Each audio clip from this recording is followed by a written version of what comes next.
Olha, o nosso próximo painel se chama O Poder das Empresas no Fortalecimento do Soft Power. E aí traz ao palco representantes de empresas potentes do mercado. E eu quero convidar Igor Lopes, gerente de marketing e vendas da Granado. Seja bem-vindo, Igor. Convido também Andréia Monteiro, executiva de marketing da Osklen. Seja bem-vinda, Andréia. E Guilherme Bailão, diretor de patrocínio e experiência da marca da Heineken Brasil. Seja bem-vindo, Guilherme. Juntando-se ao time, eu convido o economista da Firjan, Jonatas Goulart. Seja bem-vindo, Jonatas. E para mediar esse painel, teremos a participação do Léo Ed, que é vice-presidente da Firjan e presidente da Urca Filmes. Seja bem-vindo de volta. A palavra está com vocês. Todo mundo com o microfone? Sim? Bom trabalho, pessoal. Alô, alô.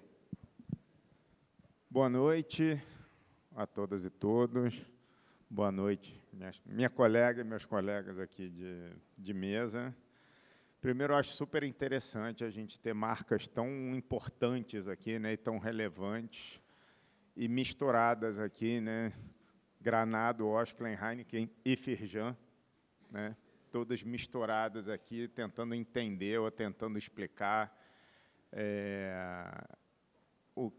como é que a gente usa e como é que a gente gera e como é que a gente cria um ciclo aí de soft power, né? Porque o soft power, como a gente está vendo aqui, como ele não acontece sozinho, né?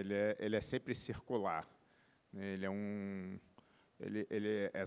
Esse ciclo virtuoso do soft power ele vai crescendo, né?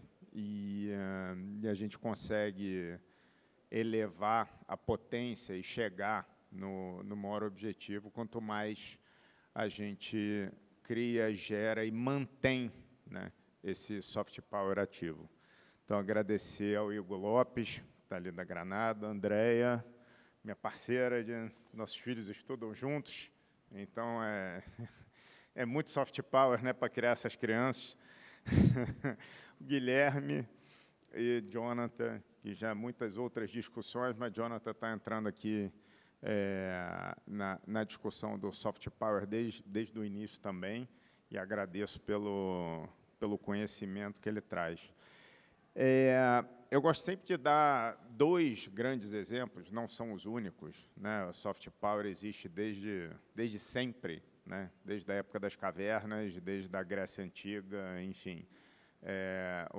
O ser humano, e não só, né? Na natureza a gente vê o soft power, quando os animais mudam de cor, ou os animais abrem as suas asas, ou ficam diferentes para encantar os outros, ou, enfim, as plantas, a gente vê o soft power em cada um de nós aqui.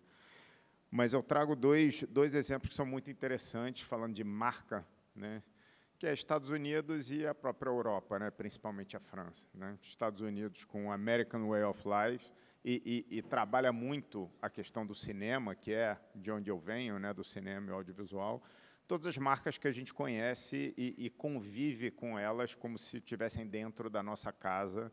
Algumas são McDonald's, Coca-Cola, Levi's, enfim. FedEx, não tem nada que aparece mais no cinema que FedEx. Então, muita gente não sabia nem o que era, mas sabia que existia essa marca, né? E todas as marcas, não só francesas, mas principalmente de alto luxo da Europa, né? Que a Europa se vende como uma região de alto luxo, enfim, desde sempre traz as suas marcas todas de perfumes, de bolsas, de calçados, enfim, por aí vai. Então, só para trazer esse contexto para cá, e aí eu vou começar com o Igor, que está ali, acho que cada um vai se apresentar aqui muito melhor do que eu apresentá-los, para falar um pouquinho, né, da marca e tal, e depois a gente começa aqui um debate entre nós. Igor, por favor. Obrigado. Boa noite, pessoal. Bem, meu nome é Igor Lopes. Acabei de descobrir, antes de entrar aqui, recebi uma mensagem que eu estou completando 15 anos de Granado. Então, Vou falar um pouquinho aqui sobre a Granado, sobre o Soft Power. A gente até brincou que está acontecendo agora aqui embaixo, com uma exposição que a gente trouxe a história da empresa. Agradecer a Firjan por ter aberto esse espaço. E a gente explora muito no nosso dia a dia. A gente ainda vai ver mais a fundo, mas a Granado é o Soft Power, que é o Rio de Janeiro, é a brasilidade, é a naturalidade dos produtos, das fórmulas, e a gente se orgulha muito disso. Você falou que o Soft Power sempre existiu, e eu até brinquei ali fora, que as empresas também sempre usaram sem saber que estavam usando, só não sabia o termo, né? Então, muitas pessoas visitam ali a exposição e falam, nossa, vocês deram um pulo. Ali você vai ver que começou 153 anos atrás e foi sendo construído, a gente foi bebendo disso, bebendo dessa fonte, fazendo sem saber até.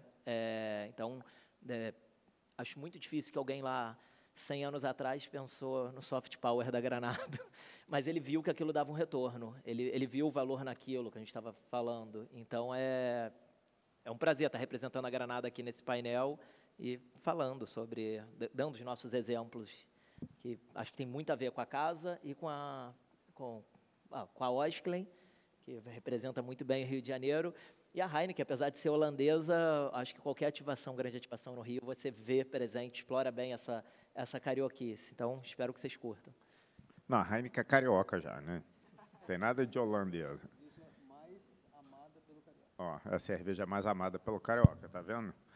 Então, obrigado, Igor, e visitem a exposição da Granado aqui, realmente é lindo, enfim, tem uma história incrível, e o soft power é muito empírico, né?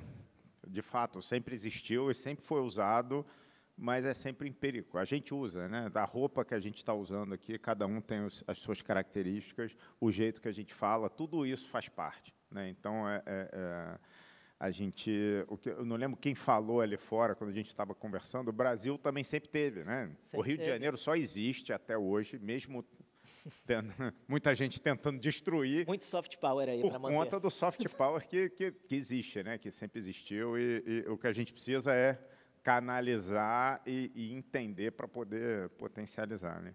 André, por favor. Obrigada, Léo. Gente, boa tarde, boa noite quase. Eu trouxe uma apresentaçãozinha, acho que se a gente puder botar no pano de fundo, e acho que, além de agradecer por estar aqui, eu acho que a escolha, né, das pessoas aqui, das marcas que representam, foi muito inteligente, foi muito bem pensada.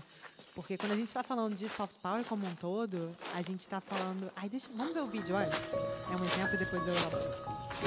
Eu nasci e me criei na floresta. Eu segui as orientações do meu pai e já estou repassando isso para os meus filhos. Com a nossa tradição de usar os recursos que a floresta nos oferece de forma sustentável, sem derribar, sem desvastar a floresta. Então eu me sinto mais que um guardião da floresta.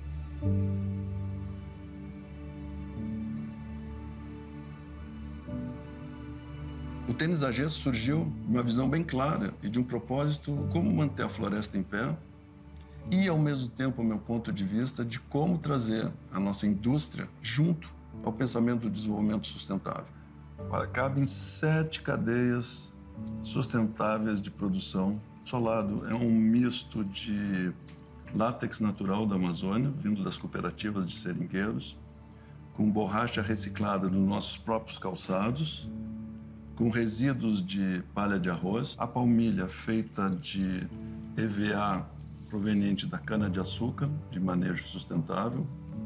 Os metais utilizados não possuem níquel ou outro material tóxico. E o couro de pele de pirarucu, de manejo sustentável, que melhora a qualidade econômica das comunidades de um projeto social e ambiental no Acre. Se nós criarmos projetos com desenvolvimento sustentável, gerando produtos e serviços, tanto para o Brasil quanto para fora, acho que temos a chance de dar uma grande virada, tanto no país e para o mundo, para o planeta. A cultura no Brasil do desenvolvimento sustentável, ela permeia desde a Rio 92. Ela criou empreendedores com um afinco, com uma direção em sustentabilidade. A nossa que une a questão dos recursos nossos, da nossa biodiversidade com as nossas tecnologias de ponta em desenvolvimento sustentável através de projetos em parcerias com a Embrapa ou com outras instituições de pesquisa no Brasil estão surtindo efeito. E essa é uma iniciativa que é legal para todo mundo, né? Ela nos fortalece culturalmente no mundo, com a nossa capacidade de gerar riqueza de uma forma sustentável da floresta amazônica e de outros biomas nossos no Brasil, e de nos colocarmos à frente dessa economia verde do século XXI.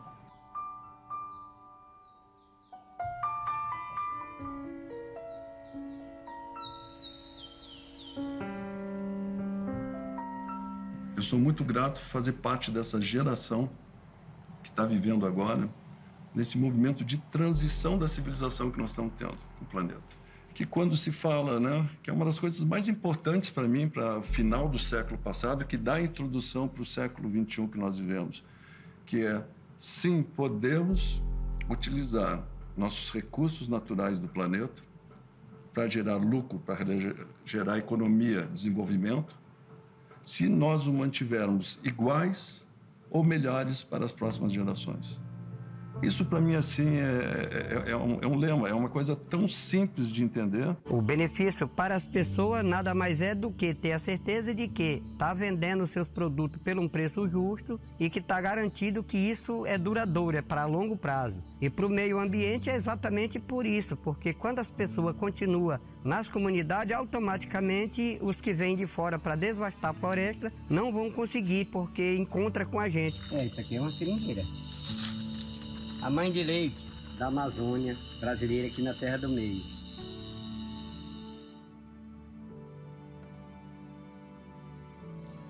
Esse vídeo, gente, ele é um corte de um documentário que foi feito por uma empresa que chama Pinguim Filmes, aqui, né, de São Paulo, na verdade. E é um documentário falando sobre empresas e cases do Brasil para ser lançado para o mundo, meio que mostrando outras características que o nosso país tem. E aí eu acho que vai até além do nosso Rio de Janeiro, né? Além do ser carioca. Então, quando a gente fala de Osklen, eu trouxe esse exemplo porque ele é um dos projetos que a gente trabalha. A gente está falando de uma marca que nasce com um espírito muito forte de Rio de Janeiro, ela nasce com características e com a cultura muito ligada a isso daqui, mas com códigos globais. Então, quando a gente fala de soft power, a gente fala de cultura, a gente fala de ancestralidade, a gente fala de vocação. E eu acho muito legal quando o Léo traz, né, os exemplos de Estados Unidos, países na Europa. Cada país desse tem uma vocação diferente. E a gente, no Brasil, tem zilhões de vocações. Agora, no mundo que a gente está hoje, a nossa biodiversidade, todas as características de sustentabilidade que a gente tem, cada um de nós aqui, acho que está num estágio diferente, trabalha isso de uma maneira diferente, mas a gente participa de muito fórum lá fora. Eu estava no passado em Oslo, lançando esse documentário, eu lembro do olhar das pessoas para a gente, reconhecendo o Brasil gerando valor.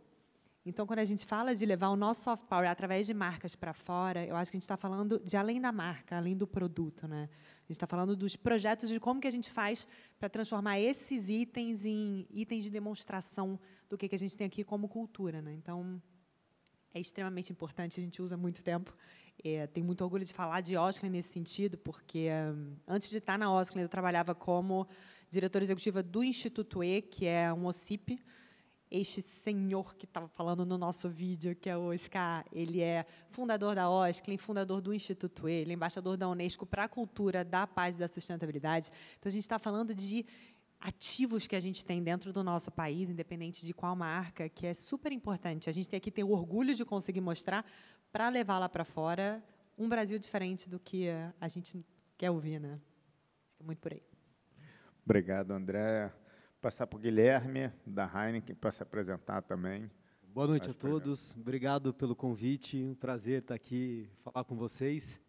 Estou aqui representando um grande time, obviamente, mas um tema super importante e eu trazendo o ponto de vista de marketing, de construção de marcas, né? Acho que falar de soft power e lembrando de marcas, nada mais é, toda marca está sempre em busca, né, de agregar soft powers para se diferenciar, né, no mercado cada vez mais competitivo.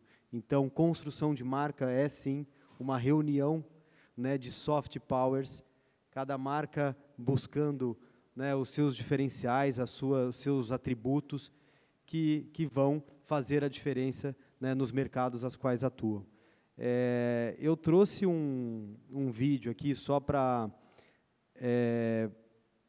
participar aqui, colocar no tema, porque eu acho que é um vídeo que ele fala tanto de um soft power de marca, mas também é um vídeo de um projeto super provocativo que pode, sim, construir novos soft powers para cidades, por exemplo.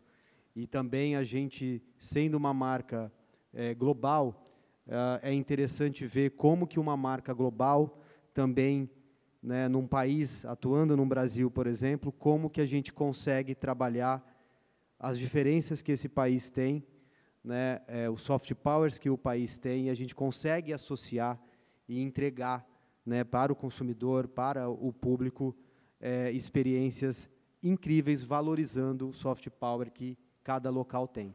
Então, se puderem passar o vídeo, eu agradeço.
Bom, é isso. Esse é um projeto que está acontecendo agora, em São Paulo, e eu selecionei rapidamente porque achei interessante.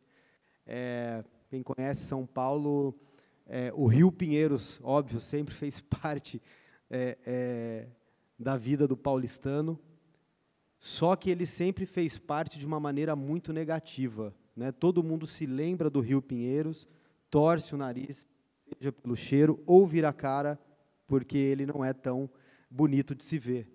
Mas, sim, está mudando, e a gente está fazendo um projeto que é construir um bar flutuante no Rio Pinheiros, justamente para fazer as pessoas refletirem e repensarem, né, como que esse rio pode continuar fazendo parte da nossa vida de uma maneira diferente, mas ainda assim, para a gente chegar lá, todo mundo precisa ter ciência do seu papel, da sua responsabilidade enquanto cidadão, né, para que vivam de uma maneira mais sustentável, mais respeitosa também com o meio ambiente, e também, de um certo modo, fazer as pessoas, convidarem as pessoas para irem lá e ver que o rio já mudou. Tem muito caminho pela frente? Tem muito caminho pela frente. Mas, sim, é possível ter um momento agradável ali de dentro do Rio Pinheiros. Então, você passa a ter uma nova perspectiva de São Paulo. A gente sempre passa, seja pela marginal, de carro correndo, o rio aqui do lado, ou para quem está num trem correndo à margem, a gente nunca está prestando atenção do rio. E agora, esse projeto, ele faz as pessoas, a gente coloca as pessoas no meio do rio, e do meio do rio ter uma nova perspectiva da cidade. E aqui está uma grande oportunidade de construir novos soft powers para uma cidade como São Paulo.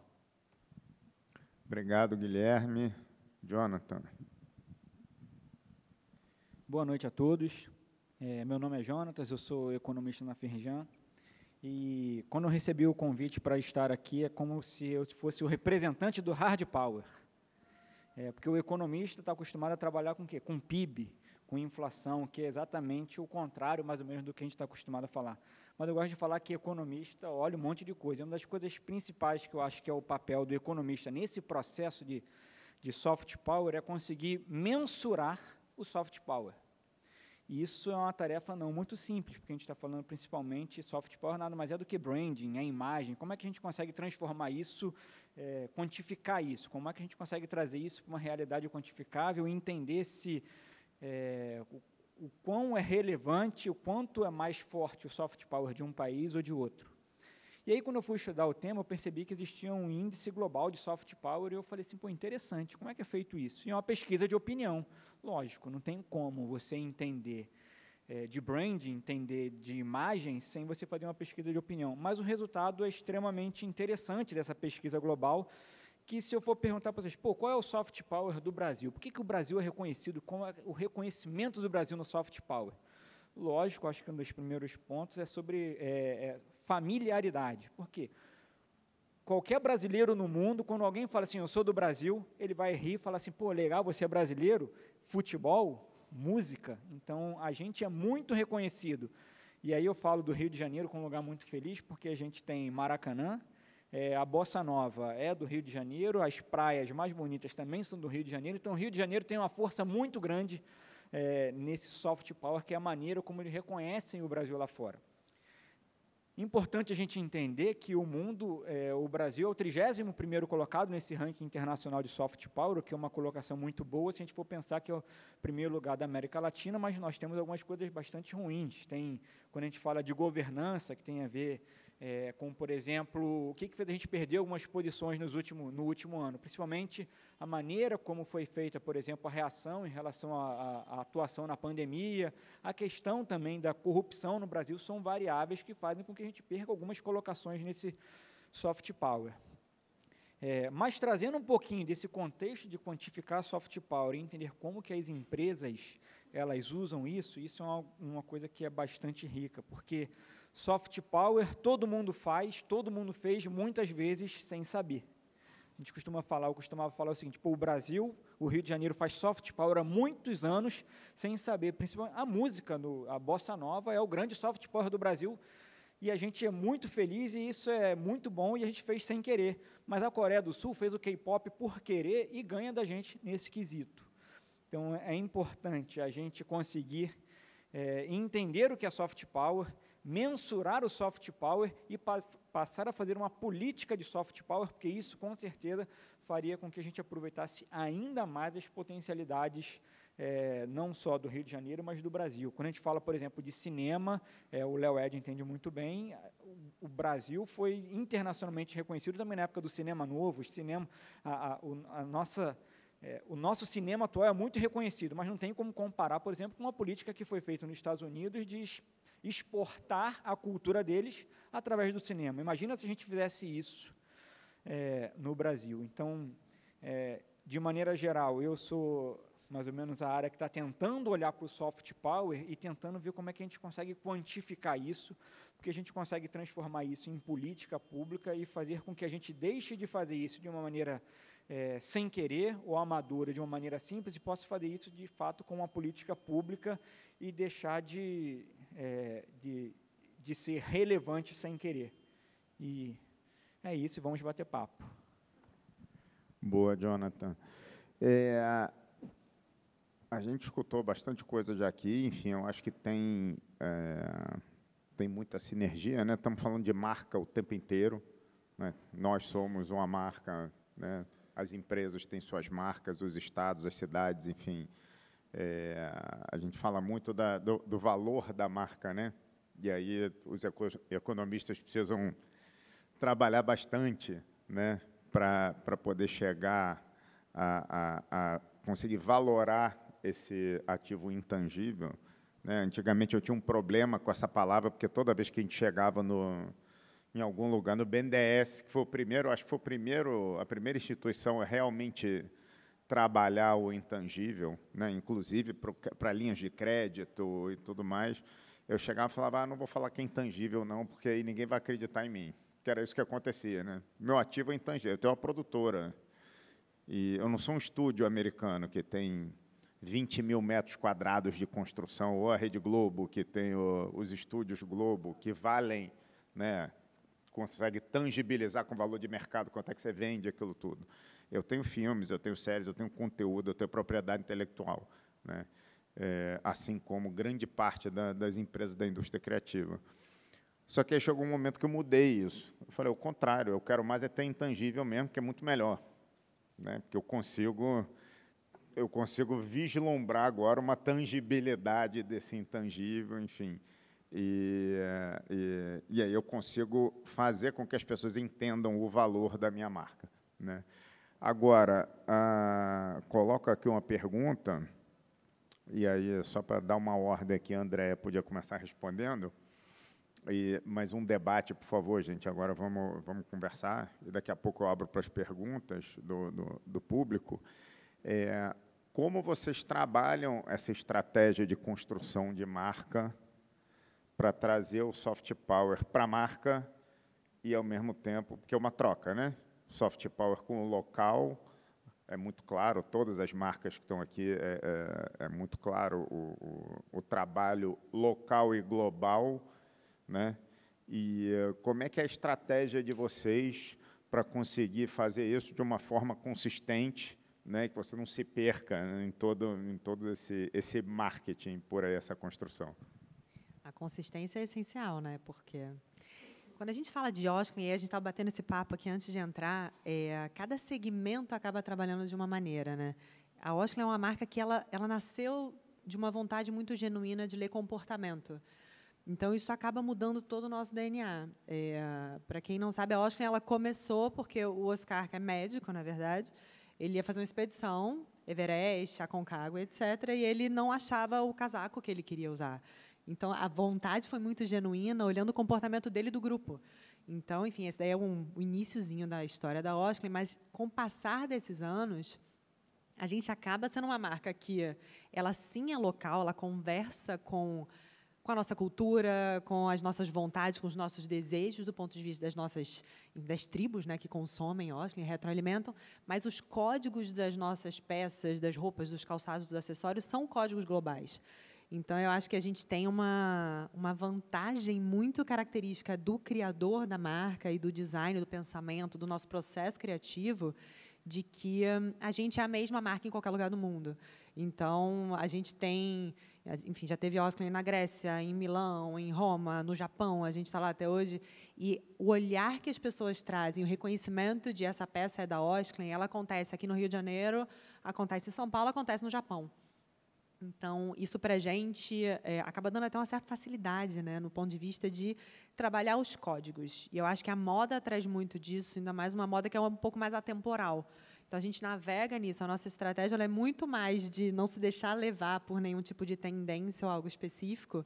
A gente brinca lá dentro que a gente é teimoso, a gente corre o risco de tentar ditar uma tendência ao invés de seguir algo. E a gente acaba, aí é muito o meu papel, junto com o Oscar, de segurar. A gente é essa marca, essa é a nossa essência, né? A Osklen ela é uma marca que trabalha muito o antagonismo, muitos opostos. Então, o tempo inteiro, cidade, natureza, o preto e o branco, né? A areia, o asfalto, esses elementos, eles são os nossos ingredientes e eles funcionam em absolutamente qualquer lugar do mundo. E o engraçado do nosso papo lá fora é que como é diferente isso entre as marcas e as empresas aqui, né? Acho que vale até ouvir, né? Acho que quando a gente fala de uma Granada, até a própria Heineken, mas você tem uma essência de marca, você acaba se adaptando para as necessidades culturais locais. E na Osklen a gente aproveita esse nosso DNA criativo para transportar outras culturas, outras inspirações, né, e outras parcerias, quando a gente fala dos nossos conhecimentos ancestrais de Brasil para fora. Como os nossos códigos são globais, a gente consegue trazer projetos e narrativas muito mais locais para levar para outros lugares do mundo. Perfeito. Acho que, vou pegar o gancho, né? Acho que consistência é uma palavra super importante, né? E construção de marca, construção de soft power. Assim como a Granado, a Heineken esse ano está comemorando 150 anos. E se tem uma coisa que desde a fundação, né, da marca, nunca deixou de trabalhar e nunca deixou de levar isso a conhecimento público é a questão da qualidade. A cerveja tem um processo de produção diferente de qualquer outra cerveja, e isso, imagina, 150 anos atrás, que era ainda uma marca, né, que atuava ali num país pequeno, que foi se expandindo e hoje está presente quase que no mundo todo, mas desde a sua fundação ela teve essa preocupação, e passando de geração para geração, o processo de fabricação é o mesmo. Então, só por curiosidade, mas é importante essa questão da construção do soft power, que além, né, o soft power tem uma questão, aqui eu estou falando de um atributo, de um funcional, né, uma questão de qualidade do líquido, e óbvio que a gente tem outros soft powers que a gente constrói aí mais relacionado à marca. Mas a Heineken é uma cerveja que ela demora 28 dias para ser produzida, enquanto a média do mercado é produzida em 12 dias. Então, imagina isso, há 150 anos atrás, né, numa atuação super local, né, num país pequeno, 150 anos para frente, um mercado extremamente competitivo, volumes gigantescos, e a gente mantém o processo de fabricação exatamente igual, porque a qualidade da marca é um dos maiores soft powers que ela tem. E aí a gente vem, né, você perguntou muito como, né, a questão da mensuração do soft power, como que a gente administra, gerencia isso. Algumas marcas, algumas empresas adotam uma metodologia, por exemplo, chamada Brand Power, em que a gente mensura e a gente atua para entregar 3 características, né, do Brand Power, que primeiro saliência, o quanto que essa marca está presente na vida do consumidor. A segunda é diferenciação, o quanto que essa marca se diferencia e como ela se diferencia no mercado para o consumidor. E a terceira é relevância, né? O quanto essa marca é relevante para mim, para o consumidor. O que ela me entrega, né, de diferente que faz dela ser relevante para mim. Então, isso é uma metodologia que a gente trabalha, que a gente segue, persegue e atua consistentemente. E a gente vai mensurando isso todo mês, e dependendo do resultado, a gente foca, precisamos atuar mais em diferenciação. Pode ser que 3 meses depois o nosso nível do Brand Power caiu na questão da relevância. E aí a gente vai e atua, né, coloca ações, desenvolve ações no mercado para aumentar a relevância. Então, uma forma de gerir, né, todos os nossos soft powers ou a gestão da marca como um todo. Maravilha. Agora, Igor, a gente estava comentando ali fora também sobre a diferença, inclusive, da logomarca, né, da Granado, dependendo se está aqui no Brasil ou fora. Como é que é isso para vocês? Eu também tinha um vídeo, posso passar rapidinho, 2 minutos, claro. Porque o pendrive deu um problema, e ali eu acho que a gente mostra bem o nosso soft power.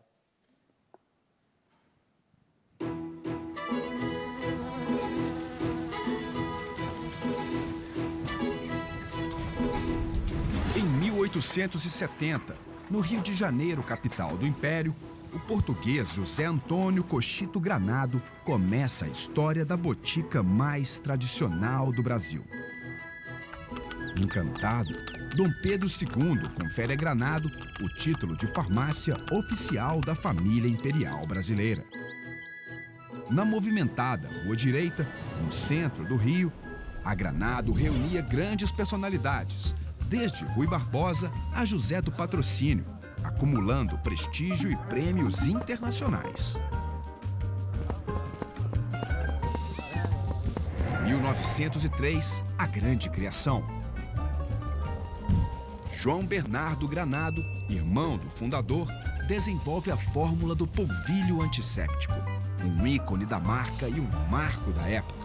Aprovada por Oswaldo Cruz, sua fórmula permanece inalterada e única no mundo. O polvilho, a assim como o esporte mais popular do país, caiu no gosto e nos pés do brasileiro. Em seu sítio na região serrana, o fundador começou a filosofia sustentável da empresa, cultivando ingredientes que garantiam produtos ricos em extratos e óleos vegetais.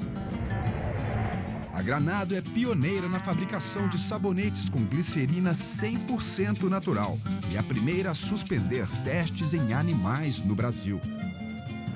A botica mais tradicional do Brasil está na casa de todo brasileiro, com produtos para a família inteira.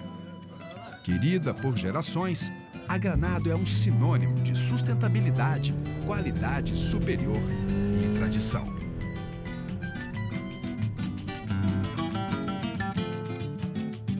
Tem vários soft powers da Granado, várias coisas que a gente explorou nesse rebrand da marca, estava adormecido, né? Então, nós utilizamos disso, como a carioquice, os extratos naturais, é uma história real. Falou muito de consistência, tem que ter consistência, mas tem que ter coerência também, né? Então, não adianta eu falar que sou uma marca francesa se meu produto é fabricado aqui no Brasil, por exemplo. Então, a gente se orgulha muito dessa história, a gente utilizou muito isso no rebrand da marca. Você mencionou a questão da Granado modificar lá para fora, que a gente estava falando, a gente tem que se adaptar. Para Granado hoje ela tem 3 lojas em Paris, 2 em Londres, 1 em Lisboa, deve abrir em Nova York até o final do ano, começo do ano que vem, mas a gente teve que fazer uma adaptação, a gente tentou levar o mesmo formato de loja. Se você entrasse na nossa loja em Saint-Germain, você diria que é a mesma loja que está no centro da cidade ou que está nos Jardins. E, ok, estava vendendo bem, a loja estava funcionando, né? Só que primeiro que a gente assinava Granado Farmácias com PH, quando a gente fez o rebrand, isso tinha um valor ali. A gente é da época que farmácia era escrito com PH. Tinha um valor ali que estava adormecido. E o desde 1870. Você pode ter o dinheiro que for, que você não consegue falar que você é daquele ano. Você não consegue, né? Você pode criar até um storytelling falso ali em cima, mas é algo real ali. Só que, convenhamos, você está na Europa, é difícil. Tem empresas com 150 anos, mas tem. Aqui é um diferencial muito maior do que lá. Tem um valor. Que vale muito mais. E farmácias lá, farmácias que é farmacia. Então, as pessoas estavam entrando pedindo Tilenol na Granado. Então, assim, a gente teve que se adaptar à cultura local. E eu lembro bem que eu estava montando uma pop-up store na Galeria Lafayette, foi a primeira marca brasileira de cosmético. Aquilo que você falou, Soft Power de Paris, é marca de luxo, é perfumaria. Então, assim, um abuso nosso até começar a internacionalização pela França, né? Mas, assim, se der certo lá, dá certo em qualquer lugar. E a gente... Mas esse é um dos soft powers do brasileiro, né? Do brasileiro. Vamos lá, né? Vamos lá. Ousadia, pô. A NASA vem estudar a gente. E eu lembro que a gente assinou Granado, Rio de Janeiro. E a Galeria Lafayette, na Champs-Élysées, ali é um ponto turístico, e as pessoas entravam na hora e olhavam, do Brasil, Granado, Rio de Janeiro. Então, isso a gente viu que tinha um valor absurdo para a gente, o Rio de Janeiro. Eu acho que a marca Rio de Janeiro é mais forte que a marca Brasil. Me atrevo a dizer isso. Ela é mais forte, ela tem mais valor. Isso tudo que você falou que o Brasil está associado, o Rio de Janeiro está associado, né?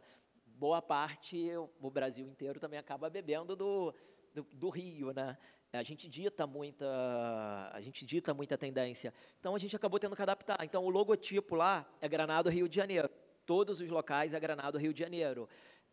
Nós somos da família imperial, a gente usava muito esse storytelling, que a gente não use lá. Mas lá tem família real até hoje em vários países. Então, a gente bebe menos dessa fonte, a gente foi adaptando.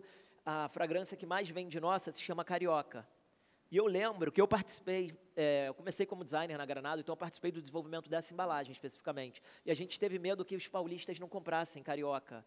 Aí, quando foi ver, era a que mais vendia, era Carioca. Ou seja, aí já vem a questão de ser tangível. É tangível, vende. O Rio de Janeiro vende. Se Soft Power vende. Então, a gente passou a investir. Então, hoje lá, produtos que você vê, linha BB, linha Pink, você não encontra lá fora, porque o europeu viu o valor da Granado como perfumaria. Hoje, lá, nós somos uma perfumaria de nicho, de luxo. Então, o brasileiro, a gente ainda está tentando, assim, mudando a cultura do brasileiro, né? Que ele tem muito de consumir o perfume de fora, o perfume de Paris. Então, aos poucos, a gente está mudando isso, está reeducando. A gente e outras indústrias também de cosmético, mas lá eles viram esse valor, no Rio de Janeiro. Então, explorar esse soft power foi, assim, fundamental para a gente. E até falando aqui da Osklen, ainda da questão que o nosso grande desafio é tangibilizar isso, eu lembro que eu era jovem, assim, eu sei que eu sou jovem, pareço, mas tenho 41 anos, mas as pessoas usavam camisa protocolo de Kyoto, escrito. Nem fazia ideia do que era protocolo de Kyoto, sou adolescente, quero sair, e é isso, o Instituto tinha uma camisa, Instituto a pessoa usava, da Osklen. Então, assim, de forma sutil, você vai construindo isso no seu consumidor. Isso é muito legal. A Heineken, Fred Heineken, quando resolveu, no passado, tentar construir casas para os necessitados com casco de Heineken vazia. Ou seja, hoje você vê a Heineken, acho que a cervejaria com maior atuação social, talvez, que é mais empenhada, isso está no DNA da marca. Então, assim, isso que eu estou falando é aquela questão da coerência. Então, acho que tem 3 marcas aqui que são coerentes com isso. E a gente levou essa coerência, por exemplo, do Rio de Janeiro, a gente levou lá para fora, explora isso lá. Eu acho, Léo, só para complementar, assim, quando você fala da coerência e o ser genuíno, né, a gente está, acho que, num momento mundo em que muitas marcas, muitos países e muitas pessoas precisam, sim, vender e tangibilizar os intangíveis, né? Então, acho que é super importante isso, até fugindo um pouquinho do soft power especificamente, mas quando a gente está... Eu não falo nem da marca, falo da pessoa. Se a gente tem, de fato, verdade no que está acontecendo, e o Brasil tem muito disso. Né, em qualquer um dos segmentos, as capacidades das nossas cadeias produtivas, os elos invisíveis que as marcas começam cada vez mais, por conta de todo o cenário global, a dar visibilidade.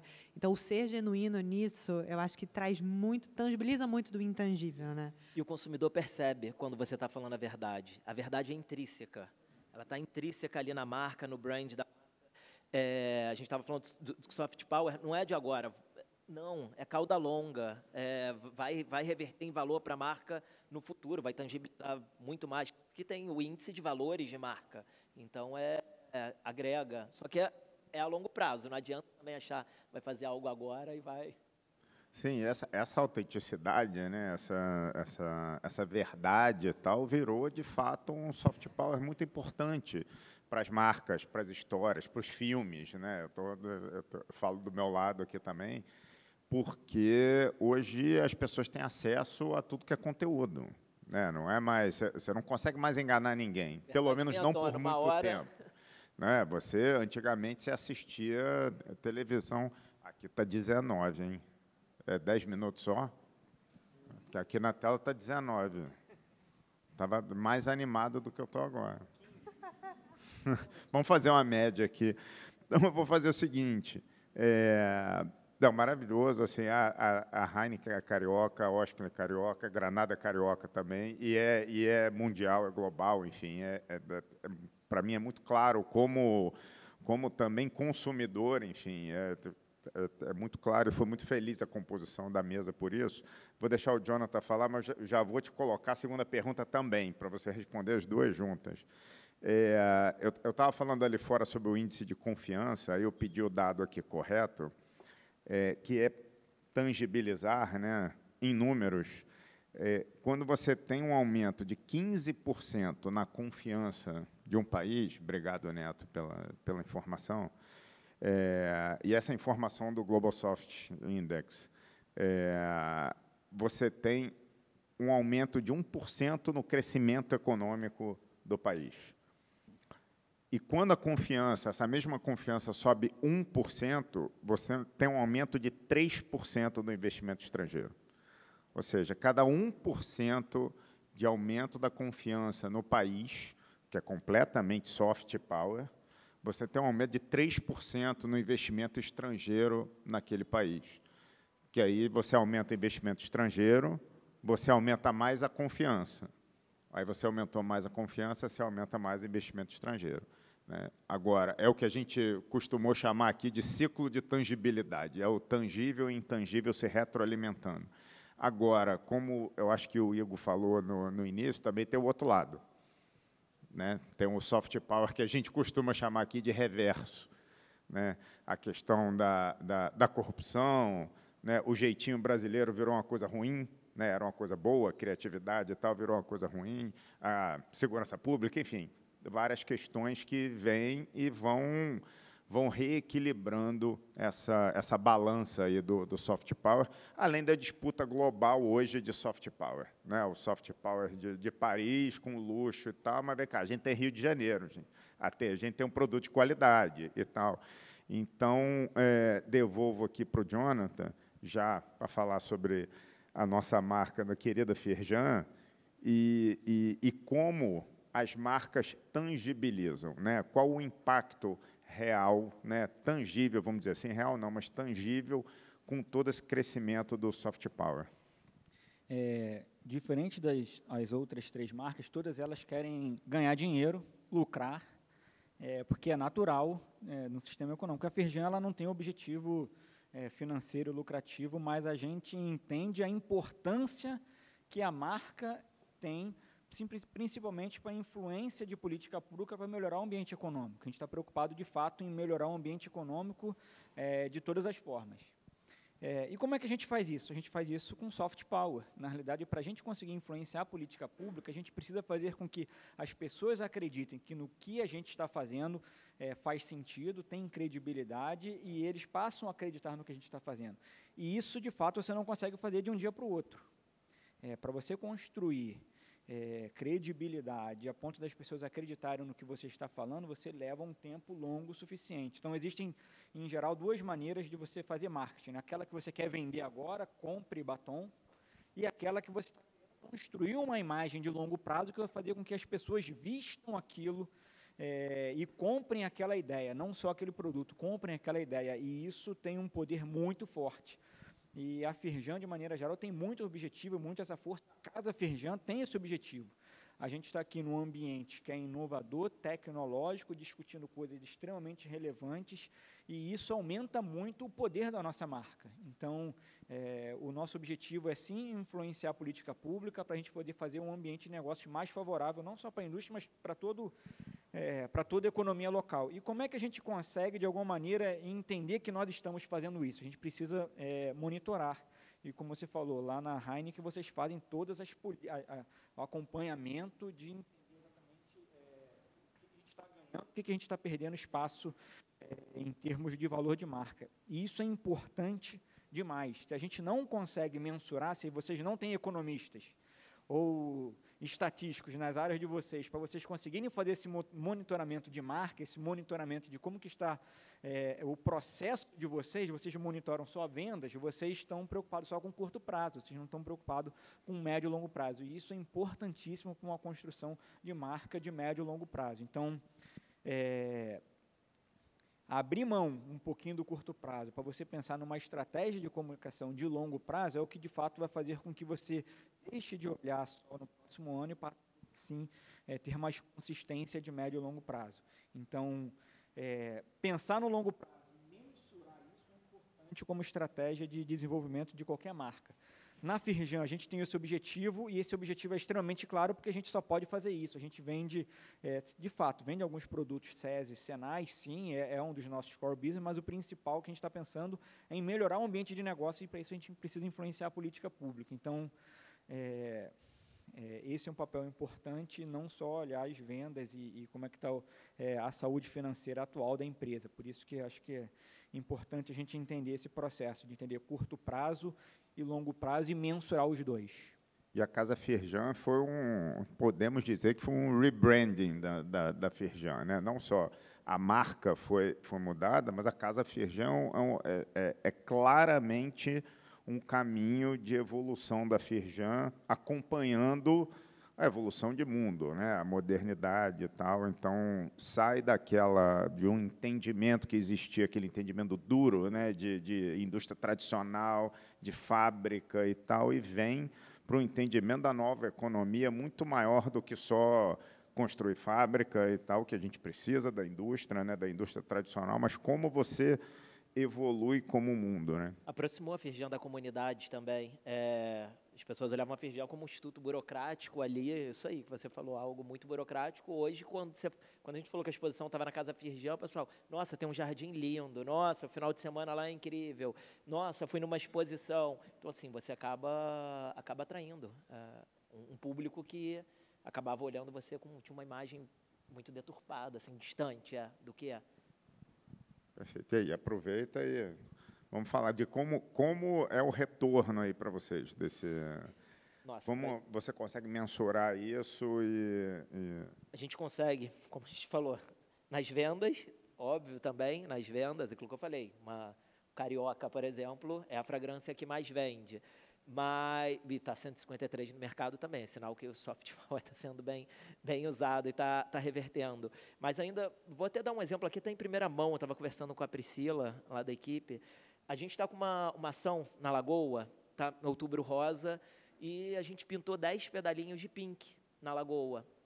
E não sei se vocês viram no vídeo, ele fala de responsabilidade, socioambiental, vários valores. E a gente pintou os pedalinhos de rosa, acreditem, tem muitos cariocas que nunca andaram no pedalinho da Lagoa, e nós fizemos uma ação que a mulher que levasse o exame, que fez o exame de mama ou a ultrassom, ela anda de graça no pedalinho. Então, assim, de conscientização. A gente faz isso como uma ação de marketing, é óbvio, quer gerar venda, mas a gente, às vezes, não tem noção do quanto a gente impacta a vida das pessoas. Teve uma pessoa que mandou assim, poxa, eu fui andar, assim, eu tenho um perfil no Instagram, mandou, poxa, eu fui entrar e fui barrada, porque falaram que tinha que ter o exame. E saiu na RJTV também. Isso aí não tem quanto é 1 minuto na Globo, saiu no de manhã e à noite também. Mas, aí ela falou assim, eu achei que era para todas as mulheres. Aí eu falei assim, poxa, não é, a gente até, assim, a gente pode dar um jeito, né, assim, para assim, não criar um mal-estar. Ela falou assim, não, olha, está aqui meu agendamento, graças a isso eu agendei meu exame, se Deus quiser, ela não vai descobrir nada no exame dela, mas assim, talvez se não fosse essa ação da empresa, esse soft power que ela explora até, a gente pode mudar a vida de uma pessoa. Então, a responsabilidade também, acho que a gente falou pouco da responsabilidade que a gente tem na vida da pessoa, o quanto a gente impacta na vida da pessoa. Seja, vai ter uma corrida agora no final de semana. Eu já ouvi de pessoas assim, eu não corria, praticava esporte, participei da corrida e hoje eu corro. É meu caso, eu participei de uma corrida, hoje já fiz 3 maratonas, eu fiz uma corrida do Bradesco, de 5 quilômetros, sem nunca ter treinado, e virei maratonista, trouxe esporte para a minha vida. Então, assim, a gente acaba impactando, quando a gente explora essas coisas, esses valores na vida das pessoas que a gente não tem ideia, assim. Então, tem esse lado também que não dá para mensurar, São todos os retornos possíveis, né? Você tem aí um 360 de retornos, tem vendas a curto prazo, tem valor da marca, tem retornos para a sociedade, porque isso é um retorno. A gente tem que devolver para a sociedade o que ela dá para a gente também, Perfeito. né? Então, Tem agora muito essas campanhas eu não sei se começou com a Ludmilla, mas eu lembro que a primeira que eu me toquei foi a Ludmilla, de doação de sangue, né? Se você apresentasse, e aí não tinha vaga para tanto doador de sangue. Então, tem a ver com isso, sim. E, assim, eu sou botafoguense, mas o Flamengo também fez, acho que deu ingresso para jogo. Então, para você ver que até clube também, isso Sim. é muito legal, porque meu mal clube a pessoa já é doente, assim, sofre há muitos anos e você está lá fiel, mas você sabe o quanto você impacta a sociedade, isso é muito legal. Acho que a gente consome o tempo inteiro, né? Desde o momento que a gente acorda, o momento que a gente dorme, a gente se relaciona com marcas, cada um dentro da sua capacidade, da sua preferência, de como você se identifica. Então, acho que todas as marcas dentro desse seu âmbito têm essa responsabilidade quase que de educar quando a gente fala de sustentabilidade, né? De contar as histórias por trás. E aí, respondendo, Léo, acho que no caso da Osklen, a gente tem 2 olhares. Tem o olhar óbvio que vem através da aceitação dos produtos, da venda em si, mas como a gente, vou falar, não tem um produto dentro da Osklen que não tenha uma cadeia com algum tipo de característica sustentável, social ou ambiental, porque a gente foi criado dessa maneira. Então, desde beneficiamentos a matérias-primas, desenvolvimentos, projetos, etc. Então, quando a gente tem um produto tipo esse, que foi o que a gente mostrou no vídeo, que é o AG, esse é um produto que ele tem mais de 7 cadeias sustentáveis, tem história pra caramba por trás e tem impactos de fato na ponta. Então, quando a gente vê esse produto funcionando no mercado e a gente tem como a gente trabalha com um nicho, né? Nosso público é um nicho. Então, a troca acaba sendo muito constante desses feedbacks do que está funcionando e não está, das dúvidas em relação às cadeias sustentáveis, aos argumentos, aos indicadores. Então, quanto mais a gente tem essa interação, para a gente isso é um feedback de que esse nosso intangível está sendo tangibilizado, porque para a gente ele é tangibilizado através dos nossos produtos.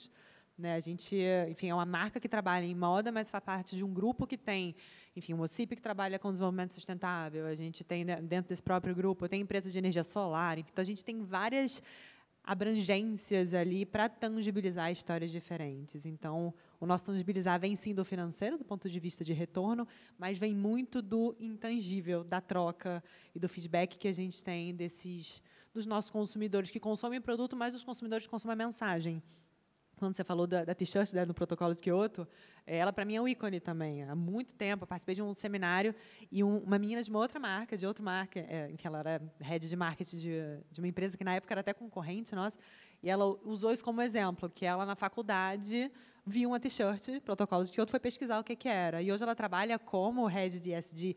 Então, é muito legal a gente ver que, independente do consumo do produto em si, as mensagens que a gente passa dentro dos nossos segmentos, elas vão atingir diferentes públicos.